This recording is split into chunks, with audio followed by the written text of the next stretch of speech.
A continuación, Al Pan Pan, las cosas como son.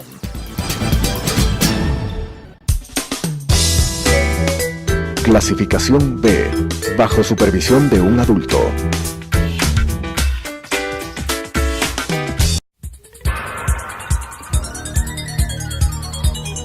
Las opiniones vertidas en este espacio por la producción y dirección del programa son de exclusiva responsabilidad de sus autores y de quienes intervienen en ellos.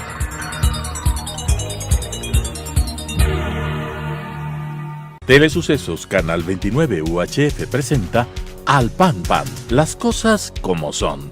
Coyuntura y calidad de la democracia con la conducción de Patricio Aro. Al Pan Pan, las cosas como son. Cordiales saludos a la gran audiencia de Telesucesos Canal 29, el canal diferente. Estos saludos les hacemos llegar muy afectuosamente, como todas las semanas, César Ulloa Tapia, Clever Herrera y su servidor Patricio Aro.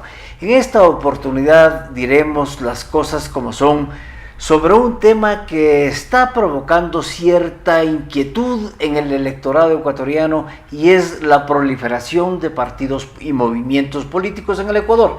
Para eso tenemos a bien invitar a Diego Zambrano.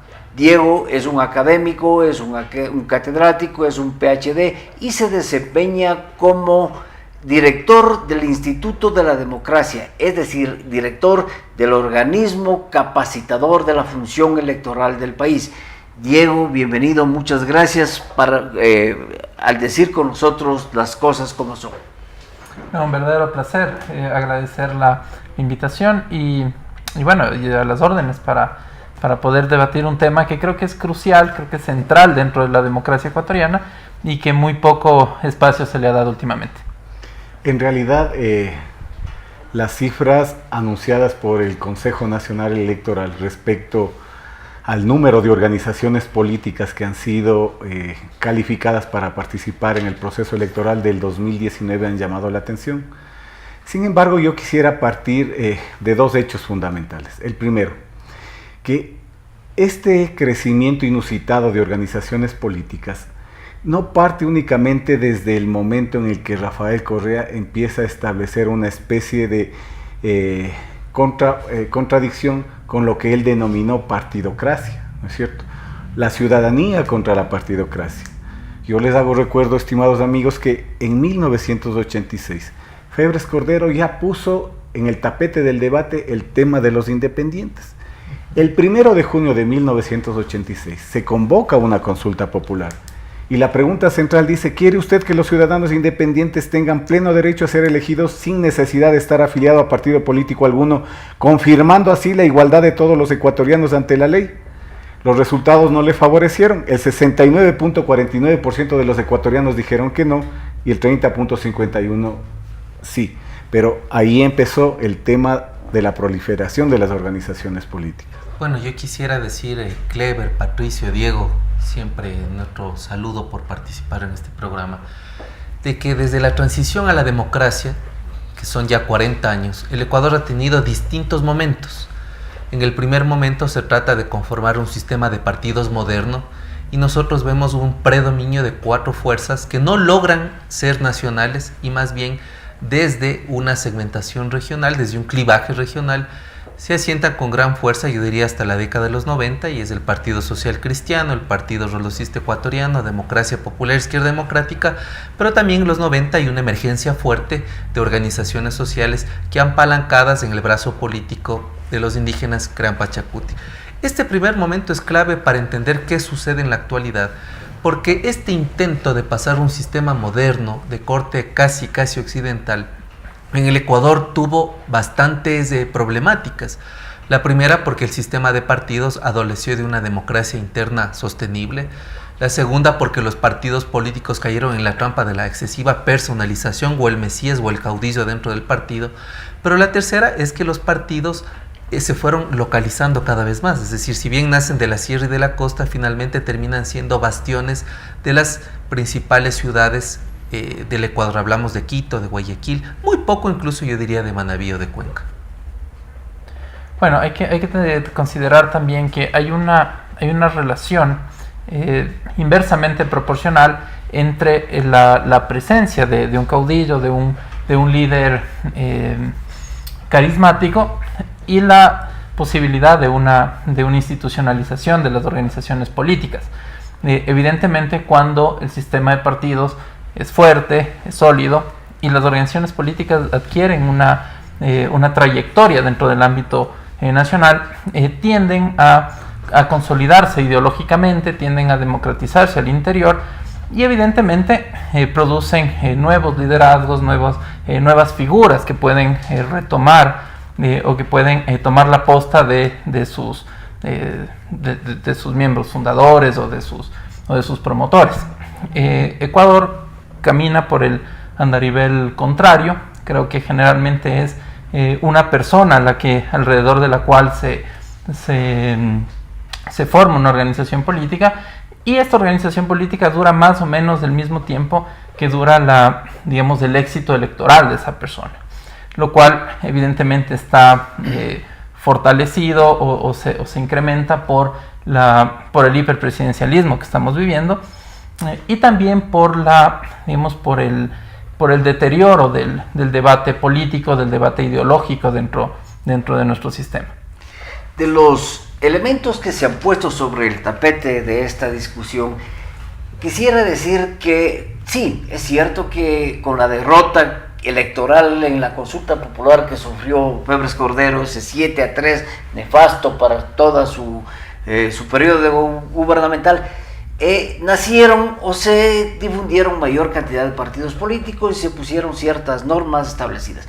Pero también ha salido aquí el término del cacicazgo, y el cacicazgo es un elemento que nosotros debemos considerar, porque la gran mayoría de los autores políticos y de los analistas y estudiosos de la democracia consideran que no es un factor que beneficia a la democracia y beneficia a la participación política. También Diego ha puesto sobre el tapete de que existe una vida. Yo he investigado también sobre el nacimiento, la vida y la muerte de las organizaciones políticas, no solamente en el Ecuador. Es decir, existe un ciclo vital. Pero es importante decir que hoy, cumpliendo el Código de la Democracia, el Consejo Nacional Electoral ha calificado para las próximas elecciones, es decir, para las elecciones del año 19, del mes de marzo, a 7 partidos políticos que ya estaban calificados. Hay 14 movimientos políticos nacionales, 74 movimientos provinciales, 162 movimientos cantonales y 19 movimientos parroquiales. Estos son las organizaciones políticas que participarán en las próximas elecciones. ¿Esto va a beneficiar o va a perjudicar al proceso electoral y a la democracia en el Ecuador? Me pregunto yo. Mira, yo quiero insistir en que el tema no es de ahora, porque luego de la consulta que pierde Febres Cordero en el 86, 8 años después, en el 94, Sixto Durán Ballén vuelve a someter el tema de los independientes a consulta. Él pregunta algo similar: ¿considera usted que los ciudadanos independientes no afiliados a partido político alguno deberían tener derecho a participar como candidatos en toda elección popular? Y ahí los resultados le favorecen. El 65% de los ecuatorianos dicen sí, el 35% no. Pero miren los datos que aparecen a partir del triunfo de esta consulta.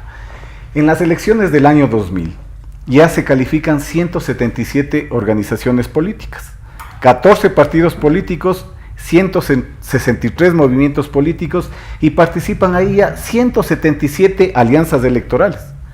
En las elecciones del 2002 se califican 101 organizaciones políticas, 15 partidos políticos y 86 movimientos políticos. En la elección del 2004, mira, 205 organizaciones políticas se califican, 15 partidos políticos, 190 movimientos políticos. En total, además, 258 alianzas electorales. O sea, el tema no es nuevo. El tema viene desde hace 2 décadas aproximadamente. Pero yo creo que ahí, Clever, habría que precisar algunos elementos. Un sistema electoral está conformado, por ejemplo, por un conjunto de reglas del juego. Habría que determinar cómo esa normativa, esa ingeniería que le da a un sistema de partidos hace que los ecuatorianos tengan mayor permisividad para la creación o no de partidos. La segunda que a mí me parece que habría que distinguir también es que Febres Cordero pierde la consulta popular en el momento donde la gente precisamente quería apostar por un sistema de partidos fuertes. Pero el segundo momento al que yo me refería en la primera intervención llega hasta el año 2003, cuando uno revisa el rendimiento electoral de los 4 principales partidos ecuatorianos, comienza a denotar una serie de antipolítica, una serie de hastío. Como dijo Diego bien en su intervención, la vida del caudillo dentro del partido es la vida que el partido tiene exitosamente en la contienda y en el proceso proselitista, pero además América Latina, no solo el Ecuador, América Latina entra a un periodo de la emergencia de outsiders y del neopopulismo, y nosotros comenzamos a observar tanto en Perú, en Bolivia, en Ecuador, en Brasil, en Paraguay, e incluso yo diría hasta en Colombia, una descomposición del sistema tradicional de partidos, y es así que comienzan a proliferar la propuesta de que se elijan a personas por fuera de los partidos. Incluso ahora en el Código de la Democracia, fíjate, no es una condición inevitable de que quien quiera correr por un partido, por un movimiento, tenga que ser parte de ese partido históricamente. Tendremos candidatos que no son de esos partidos, tendremos candidatos que se presentarán auspiciados por partidos, que es una cosa distinta.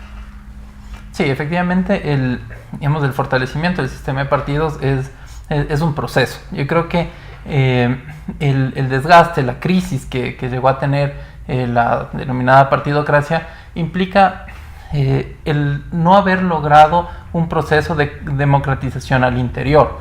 Y creo que en ese sentido el Código de la Democracia poco favor hace al fortalecimiento de las organizaciones, porque si bien por una parte, y esto es la Constitución también, establece un monopolio a las organizaciones políticas para presentar candidaturas, por otra parte, y bien se lo comentaba acá también, permite que personas simpatizantes, no necesariamente afiliados o adherentes permanentes, puedan participar, lo cual quiere decir que se promueve figuras carismáticas, figuras que resulten simpáticas al electorado, y claro, en detrimento de quien hace una carrera al interior, quien se forma ideológicamente. Y claro, esto además se complementa con un sistema de elecciones primarias que permite que sean elecciones cerradas y representativas, lo que quiere decir que la cúpula del partido, la élite del partido, es quien en último momento determinará quiénes serán candidatos y candidatas, y no así las bases. En cambio, si las elecciones internas fueran con voto secreto y directo, habría ese proceso, insisto, democratizador, de pasar el poder de las élites hacia las bases. En este sentido hay pocos incentivos para hacer carreras estables, ideológicas, coherentes, disciplinadas dentro de los partidos, y evidentemente hay una mejor predisposición hacia conformar organizaciones alrededor de una figura carismática. La figura carismática, precisamente la que se conformaría alrededor de una persona, el partido político o el movimiento político en cualquier nivel de gobierno, es decir, desde el nivel nacional hasta el nivel parroquial, quiere decir que se va a constituir no necesariamente alrededor de esa figura carismática. ¿Y por qué digo esto? Porque Osvaldo Hurtado Larrea, expresidente de la República, en su poder político en el Ecuador, al analizar la actividad política del siglo XIX especialmente y de los inicios del siglo XX, él define muy claramente lo que es un caudillo. Y dice, un patrón levantaba su peonada, les entregaba fusiles, desmontaba caballos y se lanzaba en búsqueda del poder. Hoy, si bien es cierto, no está la peonada, pero podría darse, no estoy afirmando, podría darse que los dueños de diferentes empresas, de diferentes negocios, de diferentes sectores terratenientes puedan organizar también a sus trabajadores y los obliguen o los conduzcan a firmar un registro con la finalidad de constituir un partido político o un movimiento político. eso también es parte de esa organización del caudillo que yo insisto ha hecho mucho daño a la democracia ecuatoriana. Pero mira, me parece que las valoraciones que se han dado aquí son muy importantes. Yo creo que hay que tener presente un hecho que podría, digamos, englobar, no resumir, englobar las opiniones que se han dado. Desde hace más de 3 décadas hay un asedio antipartidista, ¿no es cierto? Desde el 86 empezó el discurso antipartidos. Y desde mi punto de vista, ¿cómo se resumiría el asedio antipartidista? Con lo que tú decías, por ejemplo, la construcción de una normativa que propició el crecimiento desmedido de organizaciones al mando de caudillos, de vividores, de caciques locales, ¿no es cierto? Eso favoreció. ¿Cuál es el segundo elemento de este asedio antipartidista? Me parece que hubo una campaña, o ha existido una campaña sostenida, mediática, discursiva, en contra de los partidos políticos. Lo más evidente la última década, ¿no? Los buenos, los ciudadanos, los independientes, los malos, los antidemócratas, los delincuentes, los partidos políticos. ¿Y cuál ha sido el tercer elemento? Que en realidad los partidos poco han aportado para consolidarse, para estructurarse en el seno de una sociedad. Han cometido errores crasos, como los que el Diego señalaba, ¿no es cierto?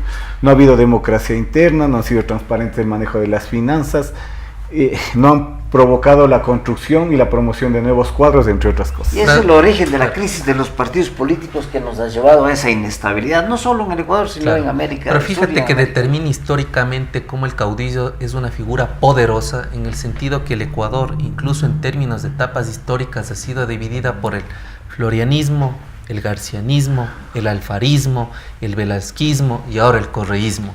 Entonces, claro, siempre predomina o gira alrededor del análisis esta figura que indudablemente por ciertas cualidades o características tiene la capacidad de sensibilizar a la población y por lo tanto trasladarle a esa población una serie de aspiraciones que en el mayor de los casos nunca se cumplieron. Pero yo creo que también ha habido una incapacidad en términos de cultura política de darle el valor a las instituciones sobre las personas, es decir, de construir un Estado de derecho o si se quiere ahora de derecho y de derechos y justicia. Y claro, no hay una reproducción de líderes en los partidos, es decir, hay un líder que no piensa en la sucesión y por lo tanto se promueve un liderazgo que siempre hace que una comitiva, una coalición dentro del partido sea el que prácticamente de forma nominativa comienza a pensar quiénes pueden tomar esas riendas de los partidos. Bueno, yo creo que es un proceso normal, no digo que sea el adecuado, pero es un proceso muy normal que sean los promotores de la organización política quienes en principio quieran cooptar todo el poder. Lo mismo ocurre, por ejemplo, cuando hay una reforma constitucional. Digamos, el partido, quien promueve, quien impulsa la reforma, necesariamente va a buscar la manera de ocupar las posiciones estratégicas de poder para mantener esa relación como su criatura, ¿no? El creador versus su criatura. Sin embargo, ese es un primer momento, ya digo, casi imposible separarlo uno del otro, pero claro, a medida que las instituciones van madurando, va avanzando el tiempo, ahí recién podemos ver si es que efectivamente es posible que la institucionalidad crezca y los personalismos bajen en intensidad, digámoslo así. Claramente nosotros, los ecuatorianos, nuestra historia nos demuestra que, por ejemplo, nosotros hacemos cambios constitucionales con gran rapidez, con mucha frecuencia. Y claro, un cambio de constitución implica que ni siquiera llegamos a conocer, ni siquiera dejamos que maduren las instituciones para ver si efectivamente funcionan o no. Cuando hay un centro de poder y ese centro controla todo, claro, el sistema funciona como un reloj, digamos, no hay oposición, todo sale rápido. Sin embargo, cuando los periodos constitucionales van cambiando, se va cambiando los actores, las fuerzas políticas y demás, ahí es cuando realmente vemos si es que la institución está diseñada para mantenerse y para echar raíces dentro de un sistema. Lo mismo le ocurre a los partidos. Cuando estos líderes los crean como promotores, ocupan casi todo el espacio, no lo quieren compartir, el poder es algo que nadie lo quiere compartir, eso es normal, pero a medida que la institución empieza a fortalecerse, y nuevos cuadros y su militancia empieza a pugnar, empieza a empujar hacia arriba, va a haber un cambio generacional, y esos cambios generacionales, lo decía Ortega y Gasset, se producen más o menos cada 20 años. Entonces, para que madure una institución necesitamos procesos más extensos y procesos mucho más calmados. De lo dicho por Diego, caemos en la definición de lo que es un partido político, y sabemos muy claramente que un partido político, por definición de la ciencia política, no es otra cosa que una organización de ciudadanos que tiene como objetivo alcanzar el poder, ¿no? O sea, eso es indiscutible. Claro. Pero, por lo tanto, los partidos políticos y los movimientos políticos buscan la toma del poder, pero nos hemos dado cuenta también, y en el Ecuador ya vemos, que es el momento de los partidos grandes, no es el momento de las organizaciones pequeñas. La composición de nuestra Asamblea Constituyente lo dice claramente, es así, que los grandes bloques corresponden a los grandes movimientos y a los grandes partidos. Pero también esta proliferación de partidos políticos por la calificación legal que establece el Código de la Democracia, y como dijo Diego, no nos hace ningún favor. Es importante también que nosotros analicemos dos fenómenos que se dan como consecuencia de esta proliferación: la fragmentación del voto y la dispersión electoral de esos partidos políticos. La fragmentación del voto ya lo definió claramente Duverger en la década de los 50 del siglo pasado, y lo ha ratificado Sartori, es decir, la búsqueda de, con movimientos pequeños, con partidos políticos pequeños, el voto se fragmenta. Y la dispersión electoral también va a darse el fenómeno de que en una parroquia alguien vote por el líder carismático de extrema izquierda, en el cantón vote por uno de centro, y en la provincia a lo mejor por la extrema izquierda. Entonces eso también generaría ideológicamente una situación digna de ser analizada. Yo sí voy a poner en tela de duda aquello de que es el momento de los partidos grandes, más allá de la composición que tiene la Asamblea Nacional. Porque si no había el método de distribución de escaños, probablemente no era el momento de los partidos grandes. Acuérdate lo que sucedió en Azuay, con el 46% de votación que alcanzó Alianza País, se llevó el 80% de escaños. Fue una repartición inequitativa. Entonces, yo creo que más allá de eso, se va evidenciando que la práctica política, el ejercicio político que han llevado adelante las organizaciones en el pasado como ahora, no han sufrido mayores cambios. Siguen dependiendo de caudillos, de caciques locales. No hay un proceso serio de formación de cuadros, no hay un proceso serio de promoción de cuadros. Sería bueno saber cuáles de esas organizaciones políticas nacionales ha llevado procesos serios de formación, por ejemplo, y cuáles son cuadros formados en cantera. Muy pocos, creo. Tanto así que tienen que volver a recurrir a caciques locales que han pasado y que han transitado por un sinnúmero de organizaciones políticas. O a sus descendientes. O a sus descendientes, obviamente.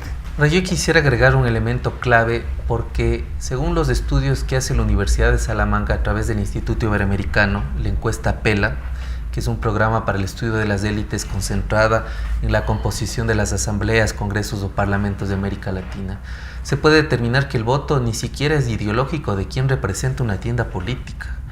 Entonces, si ni siquiera hay una adscripción ideológica clara de quienes están representando un partido, sería bastante ideal pensar que la gente vote ideológicamente.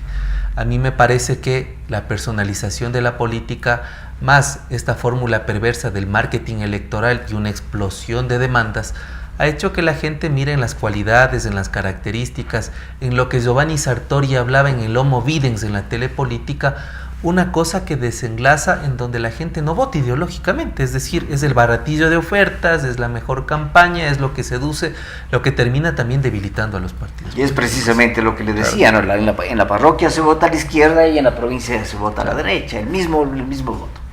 Sí, eso también nos lleva a pensar un poco sobre el financiamiento público con el que cuentan las organizaciones políticas. Sabemos que hay un financiamiento permanente por medio del fondo partidario, que anualmente reciben partidos políticos y movimientos nacionales que cumplen con algunos requisitos. Y por otra parte, la publicidad en campaña electoral, la publicidad en televisión, prensa, radio, vallas publicitarias, se lo hace también con dinero del presupuesto general del Estado. Eso, si bien es un aporte importante al equilibrio, a la justicia de la competencia electoral, creo que en ese sentido sí favorece a democratizar la posibilidad de que personas que no cuenten con recursos grandes puedan promocionar también y llevar adelante sus propuestas. Sin embargo, es importante controlar la calidad de la información y de la publicidad que se hace. La Constitución claramente dice, ese dinero está destinado a promover el plan de trabajo, promover la democracia. Si yo utilizo ese dinero para promover mi imagen, mi voz, o para enriquecer a la agencia de publicidad con la que yo trabajo, evidentemente se deteriora el nivel de debate y por otra parte se pierde, se pierde la finalidad de un esfuerzo que finalmente es del Estado, ¿no? Sin pretender entrar en polémica con Kleber, potencialmente no sería la hora de los partidos grandes, pero sí es la hora del fortalecimiento de las organizaciones políticas. Y los partidos y movimientos políticos son la clave del proceso electoral y de la democracia. Por lo tanto, nosotros tenemos que orientar nuestro pensamiento a fortalecer esas organizaciones políticas, porque si no, su debilidad nos conlleva a las crisis que ya hemos vivido los ecuatorianos. Yo creo que efectivamente hay muestras que no se pueden ocultar, ¿no? Con partidos grandes o sin partidos grandes. Por ejemplo, el alcalde de Paján, Morán, es alcalde desde 1968 y ha pasado por todos los partidos que él bien ha tenido a aceptar. En El Oro, la familia Falqués; en Tulcán, ¿no es cierto?, el actual alcalde y antes su padre, verdaderos caciques. O sea, el cacicazgo tiene fuerte incidencia en la política nacional. De esta manera, con César Ulloa Tapia, Kleber Herrera y nuestro invitado Diego Zambrano y su servidor Patricio Aro Ayerbe, hemos dicho las cosas como son. Al pan pan. Las opiniones vertidas en este espacio por la producción y dirección del programa son de exclusiva responsabilidad de sus autores y de quienes intervienen en ellos.